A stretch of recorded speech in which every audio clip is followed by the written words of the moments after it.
Hi friends! Continuing with our theme of Veterans Day, I would like to share with you one of my favorite books. This is a very big book, so we're not going to read it all, but this is called Heroism Begins with Her, Inspiring Stories of Bold, Brave, and Gusty Women in the U.S. Military. This book features only women soldiers. And this is super, super special because although women soldiers are seen more and more often, they weren't always allowed to serve our country, and they had to do it in secret. So this is a very special book. I'm going to read a few pages of it every day to you, just to share some little tidbits of history, but I highly encourage you. I got this from my library, the Altoona Library. So you can check out your local library and see if they have it. So I'm going to begin with the Unexpected Patriots, Women in the Revolutionary War. And Revolutionary War, think Alexander Hamilton. If you don't understand that reference, please listen to the Hamilton soundtrack. For the sake of your teacher, please listen to it. Women have been involved with the military throughout American history. In every war, from the American Revolution to today's battles in Iraq and Afghanistan, women have proved themselves to be brave, patriotic, honorable, and competent in service to their country. The positions open to women in the military and the opportunities offered to them have changed dramatically over the years. In the colonial period, it was unthinkable for a woman to enlist in the military. For the first 100 years of U.S. history, women's lives were much more restricted. They could not own property or sign contracts. If they worked for their pay, their wages belonged to their husbands, if they were married, or their fathers, if they were single. Women could not vote. They could not serve on juries or testify in court. And of course, they could not openly serve in the armed services. Today, women volunteer for service in all branches of the armed forces: Army, Navy, Air Force, Marines, and Coast Guard. And, if qualified, they can serve in any position at any rank or command. For almost 240 years, the military refused to allow women to serve in combat. That last restriction was finally lifted in 2013, just 6 years ago. This book tells the inspiring and provocative stories of women who have broken down barriers, defied the odds, and shattered expectations of what female soldiers can be. It includes dozens of examples of female patriotism at its best, from the colonial women who dressed as men so they could serve their country to the modern soldiers who have led military commands and demonstrated their physical and mental toughness, both in training and on the battlefield. Women in the military are no longer a novelty. They are an integral and essential part of the American Armed Forces. The Revolutionary War, 1775 through 1783. The Revolutionary War was fought between Great Britain and the 13 colonies, which declared independence and formed the United States of America. Tensions between the colonists and the homeland began to rise with the passage of the Stamp Act in 1765. Colonists resented paying taxes when they were not represented in the British Parliament. Over time, the tensions escalated, finally erupting in the battles of Lexington and Concord in 1775. The colonists organized the Continental Army on June 14, 1775. After the war, most units of the Continental Army disbanded, and the soldiers and the military women returned to their previous occupations. Women in the Revolutionary War. As far back as the Revolutionary War, women served their country both on the battlefield and behind the scenes. During this time, men in power never considered allowing women to enlist as soldiers in the Continental Army. But some tenacious and deeply patriotic women got around the rules. A few females decided to see if they could slip through. These women bound their breasts with cloth which means they tightened their tops to make it look like a man's chest, and dressed in men's clothing. Some were caught immediately, but others got away with the masquerade for months or even years. While women weren't allowed to pick up arms and fight, they were permitted to play certain support roles for the armed forces. Typically, some of the wives, mothers, and daughters of soldiers followed the military units, cooking, sewing, and washing clothes for the men in exchange for food and a tent to sleep in at night. The Army allowed 3 to 6 support women per company. Some people called these women camp followers. General George Washington, our first president,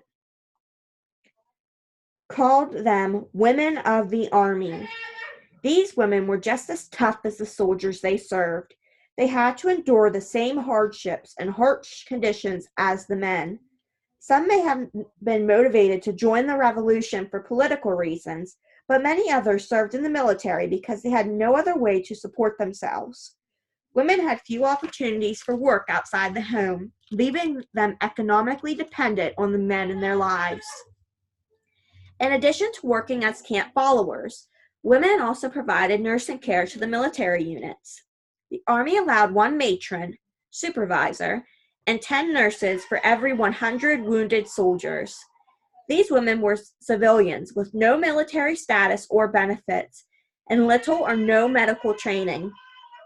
Male surgeons and assistants did most of the skilled medical work, and the female nurses did the day-to-day tasks, feeding and bathing patients, cleaning the beds, and emptying chamber pots, since there were no toilets. It's like a bucket.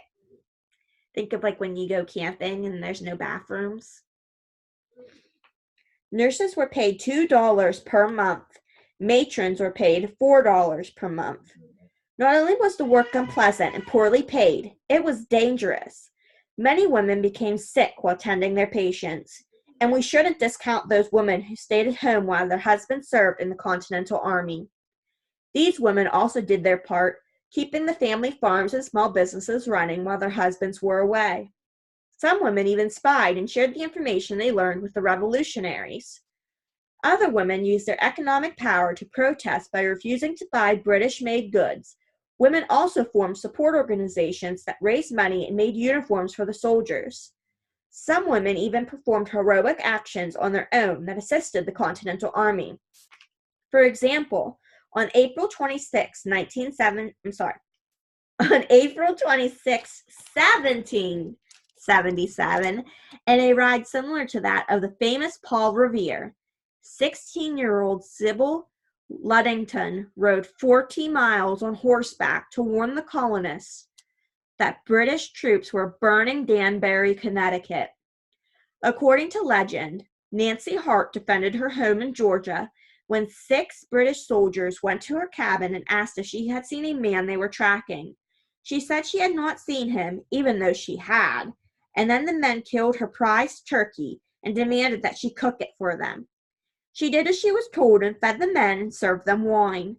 While the soldiers were eating, Hart and her daughter stole the soldiers' weapons, leaving them drunk and defenseless by the end of the meal. She held the men hostage, and when her husband and other neighbors arrived, they hanged the men. While historians have found it difficult to separate fact from folklore, there is archaeological evidence to back up the story. In 1912, when a group of construction workers leveled the land near the Hart farm to put in a railroad, they unearthed a row of 6 skeletons that had been buried for more than a century. While most historians focus their attention on the men who led the American Revolution, the important role of women in the military should not be overlooked. The women who served in combat may not have been great in number, but their contributions were significant. Against the odds, they took up arms and became the first group of American women to fight for their country. Establishing the armed forces. One of the first actions of the Continental Congress was to establish a network of national defense. In the United States, the armed forces are divided into 5 branches, all under command of the President of the United States. The Army, founded in June 14, 1775, Soldiers dedicated to land-based operations. Navy, founded in October of 1775. Sailors dedicated to defending the United States at sea and securing the oceans after the world, securing the oceans around the world. I can't read today. Marines, founded November 10th, 1775. Soldiers in a rapid reaction force fighting on land and sea. The Marines were initially a ground force within the Navy, but were separated into an independent branch of military in 1798. Coast Guard, founded August 4th, 1790. Dedicated to protecting domestic waterways by performing rescues, enforcing laws, and keeping waterways clear. Air Force, founded September 18, 1947. Dedicated to protecting American interests overseas with a focus on air power. Mrs. Roop, our 5th and 6th grade learning guide and 5th, 6th, 7th, 8th English history instructor, her daughter is graduating this week from the Air Force. So whoop, whoop. All right. Let's see. So this book features 3 women of the Revolutionary War. One is Margaret Corbin. She is believed to be Molly Pitcher. Look into that. Pitcher as in like a pitcher of water. And Prudence Cummings Wright, who is the only woman known to have served as a militia leader during the Revolutionary War. The story we are going to read, however, is Deborah Sampson Gannett's A Soldier's Secret. Deborah Sampson was neither the first nor the only woman to dress as a man and fight as a soldier during the American Revolution, but she is the most famous. Her story is remembered because after the war, she wrote about her experience disguising herself as a man in order to serve in the Continental Army. Deborah was born on December 17, 1760, in Plimpton, Massachusetts. When she was 5 years old, her father abandoned the family, leaving behind his wife and 7 children. Her mother struggled to support the family, and when Deborah was 10 years old, she became an independent servant, meaning she was hired out to work to earn her room and board. She lived with the Thomas family in Middleborough, Massachusetts, and worked on their farm. While there, Deborah learned to read and write from other members of the family. When she turned 18, she was free to start a life of her own. She became a spinner and weaver, and she taught school for several summers. In the winter of 1781, the Continental Congress put out a call for soldiers, and Deborah decided to enlist. While most of the fighting of the Revolutionary War was over, some soldiers were still needed as peace was being negotiated. On December 17, 1781, Deborah's 21st birthday, she dressed as a man and went to the local Army recruiting office. She told the recruiter that her name was Timothy Thayer, and she took the cash payment for enlisting in the military. That night, still dressed as Timothy, Deborah went to a local tavern. No one recognized her. But when it was time to report for duty, Timothy Thayer didn't show up. A woman who had watched Deborah sign the recruitment papers had noticed that Timothy held a pen in the same unusual way as Deborah, who had an injured forefinger. When the recruiters questioned Deborah about her identity, she confessed to her fraud and returned the money, except the cash she had used to buy a new dress. But Deborah didn't give up. A few months later, she enlisted again, this time in a community where no one knew her. While historians debate the exact dates, most believe that on May 23, 1782, Deborah Sampson signed up for a 3-year term with the 4th Massachusetts Regiment, using the name Robert Shirtliff, also spelled Shirtliff or Shirtleff. To pass as a man, she bound her breast with a cloth and wore loose-fitting shirts. She was 5 feet 8 inches tall, quite tall since women of the time averaged only 5 feet in height. While she didn't have a beard, neither did most of the teenage boys who were accepted into the ranks of the Continental Army. As a soldier, Deborah leaned to charge with a bayonet and fire her musket twice in 1 minute. She was chosen for the Light Infantry Division, which included younger, more athletic soldiers. On her first assignment in June 1782, Deborah encountered a soldier from her hometown, a former neighbor, but he didn't recognize her, so her identity remained a secret. She had another close call when loyalists attacked her while on patrol. Deborah was charged with a bayonet and shot in the leg. She begged her fellow soldiers to let her die. Instead, they took her to a field hospital, where the doctor treated a wound on the left side of her head. She was afraid to tell him about the injury to her thigh because the doctor would cut away her pants and discover that she was a woman. To keep her secret safe after she left the hospital, Deborah used a penknife and a sewing needle to remove one of 2 musket balls from her leg. And musket balls are like this big. She couldn't reach the second one, so it remained in her leg the rest of her life. Deborah served for 1.5 years before anyone found out she was a woman. Her identity was finally revealed in 1783 when she came down with a serious fever while camped near Philadelphia. She was taken to a hospital and examined by Dr. Barnabas Binney, who discovered the truth.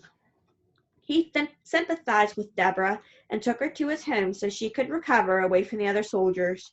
When she was healthy, she returned to her unit as Robert Shirtliff. The doctor told General John Patterson, the commander of West Point, about Deborah's true identity. Although Deborah was not punished, she was not allowed to continue to serve. Deborah, or Robert Shirtliff, was honorably discharged from the Army on October 25, 1783. After her military service, Deborah married Benjamin Gannett and gave birth to 3 children and adopted a 4th. Her husband was a farmer, but they didn't have much money.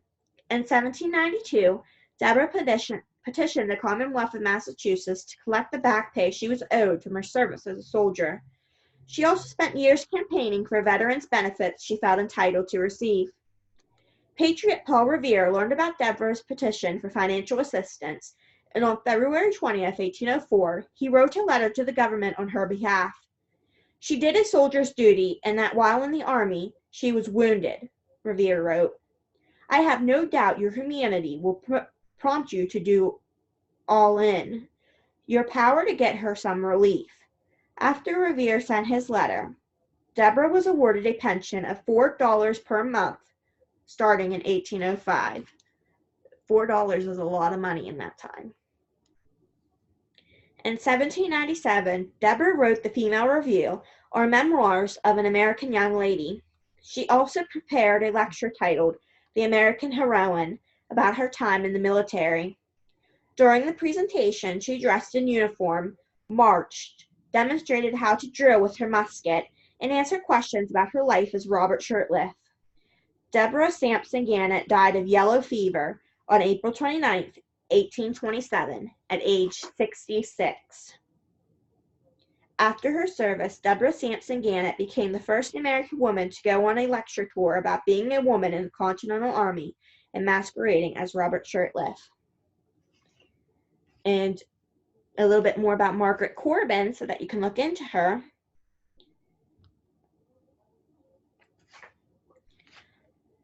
This is a photo. I don't know if you can see it very well because it's super tiny. This is a picture, which means stuffing the cannon. This 1876 lithograph by Nathaniel Currier and James Merritt Ives shows an image of Molly Pitcher. While the last name Pitcher became popular, the women almost certainly carried the water in pails rather than in pitchers. So you can look up more about that. And this photograph on Prudence.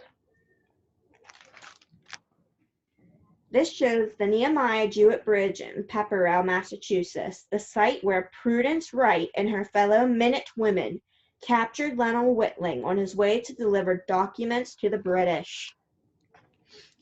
Next up, we will read Don't Mess with Texas, Women in the Mexican-American War.